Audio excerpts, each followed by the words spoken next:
सभी साईं भक्तों को ओम साईं राम, जय साईं राम। जैसे कि मैंने बताया था मैं बाबा की लीलाओं का गुणगान कर पाऊँ और आप तक लीलाओं को बता पाऊँ। ये बाबा की जो लीला मैं आपको बताने जा रही हूँ, ये एक ऐसे भक्त की है, तो यहाँ पर उन भक्त का नाम नहीं लिया जाएगा क्योंकि उन्होंने बोला है कि सीक्रेट ही रखा जाए।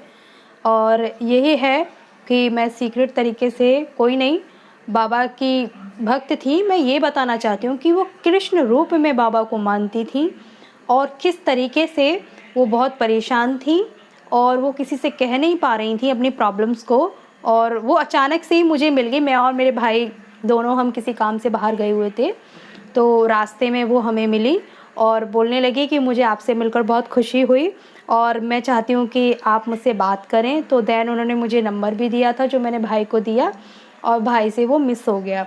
तो कोई नहीं, तो उनका एक्सपीरियंस था तो मैं आप सब लोगों को बताना चाहती हूँ। तो ऐसा था कि उन्होंने मुझे बताया कि उनकी मम्मी एक्सपायर हो गई थी और वो मिलने जा रही थी उनसे। तो रास्ते में वो हमें मिली थी, तो रो रही थी कि मुझे मम्मी से बहुत प्यार था और मम्मी तो मम्मी होती हैं, सबकी प्यारी होती हैं। मुझे भी रोना आ गया उनकी बातों को सुनकर।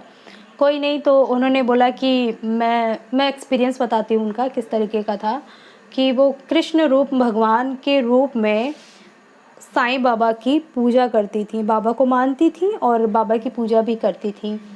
तो मैंने बोला है बाबा को आप किस नज़रिए से देखना चाहते हो, हिंदू, मुस्लिम, सिख, ईसाई, वो आपका नज़रिया देखने का, ईश्वर का नहीं। और दूसरी बात ये है कि आप बाबा को कृष्ण रूप में पूजना चाहते हो या भोलेनाथ रूप में पूजना चाहते हो, वो आपका नज़रिया है, बाबा का नहीं है। बाबा तो आपको हर रूप में दिखेंगे क्योंकि जिस तरीके से मैं देखती हूँ बाबा को, मैं हर रूप में देखती हूँ। मैं कृष्ण भगवान रूप में देखती हूँ, महादेव रूप में देखती हूँ और उन्होंने मुझे सारे रूपों में दर्शन दिए। मैं विथ एक्सपीरियंस के साथ आपको मैं सब बताऊँगी, एक एक लीला का गुणगान बताऊँगी किस तरीके से। तो मैं सारी लीलाओं का गुणगान करूँगी। पहले मैं आंटी जी का एक्सपीरियंस आप सभी लोगों को बता देती हूँ। तो ये एक्सपीरियंस है आंटी जी का। तो वो मुझसे बोलती हैं कि मैं जो हूँ अपने भाई की ना ही तो दोष करने जाती हूँ और ना ही राखी पहनाने जाती हूँ क्योंकि मेरे हस्बैंड कभी मुझे लेकर नहीं जाते और मैं अकेले कहीं जाती नहीं हूँ और मुझे रास्ता भी नहीं पता और मैं कैसे जाऊँ। तो इसीलिए ना तो मैं उसकी कभी दोष करती हूँ और ना कभी उसको राखी बांधती हूँ। उसके बाद कोई बात नहीं, देन उनके बाद थोड़े दिनों बाद उनकी बड़ी बेटी की शादी होती है और बड़ी बेटी की शादी होने के बाद, मैं बहुत शॉर्ट में आपको बता रही हूँ, ये उनकी बड़ी बेटी की शादी होती है तो वो बहुत ही ज़्यादा सोचने लगती हैं कि अब कैसे होगा, अब क्या होगा, क्योंकि मोहल्ले वाले पूछने लगे, आस पड़ोस के लोग, कि तुम्हारे यहाँ पर शादी है, तुम भात नोतने नहीं, भात को नोता जाता है, भात के लिए जो जाते हैं, आई थिंक कुछ ऐसा ही रिवाज है। तो भात के लिए तो उन्होंने कहा तुम आप भात नोतने नहीं जा रहे हो, तो कोई बात नहीं, वो भात नोतने के लिए गई।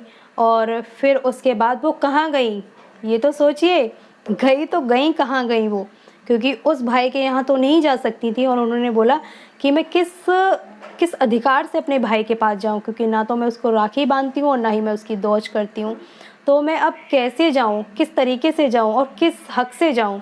तो उन्होंने कुछ नहीं, वो एक उन्होंने हैंकी ख़रीदा, एक गुड़ की भेली ख़रीदी और जाकर मंदिर गई और मंदिर जाकर रोने लगी, कहने लगी आप ही को मेरी लाज रखनी है, आप ही को मेरा मान रखना है, आप ही को मेरा सम्मान, मान, इज़्ज़त, मर्यादा सब आपके हाथ में है।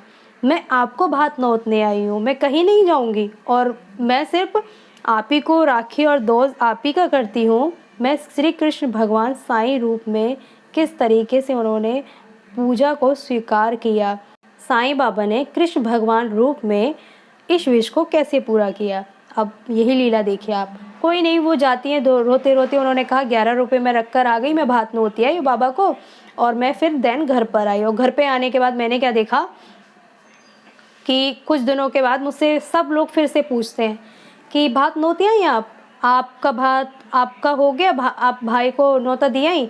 तो उन्होंने कहा कि हाँ, और फिर कहने लगी कि मैं इतने डिप्रेशन में आ गई, मैं रोने लगी, अब मेरी लाज और इज्जत रखना बाबा, मेरी लाज और इज्जत रखना, कृपया करना। तो उन्होंने कुछ नहीं, कुछ दिनों बाद उनकी जो छोटी बेटी थी और शादी का टाइम नज़दीक आ गया तो उनकी छोटी बेटी ने बोला कि मम्मा आप भात के लिए बोल रहे थे तो कि आप भात नोती आई मम्मा। तो उन्होंने कहा कि बेटा मैं कहाँ जाऊँ भात नोतने के लिए, तुझे तो सब पता है। तो कोई नहीं, जो छोटी बेटी की फ्रेंड थी तो वो अपने मामा जी से बात कर रही थी, तो वो बता रही थी कि मेरी जो फ्रेंड है उसकी सिस्टर की शादी है और ऐसे ऐसे उनका भात भरना है और उनके मामा जी का रिलेशन किस इस तरीके से ठीक नहीं है। तो उन्होंने बोला कोई बात नहीं, हम भात भरेंगे।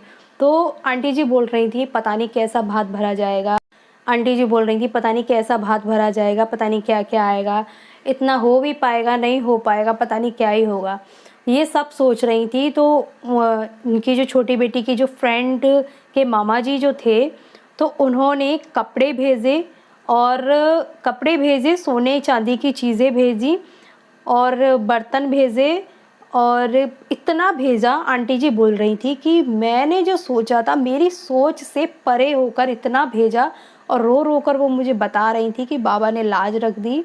साईं कृष्ण रूप भगवान के रूप में उन्होंने भात भरा और बहुत अच्छे से भात भरा गया और मेरी बेटी की शादी इतनी अच्छी हुई, इतनी धूमधाम से हुई।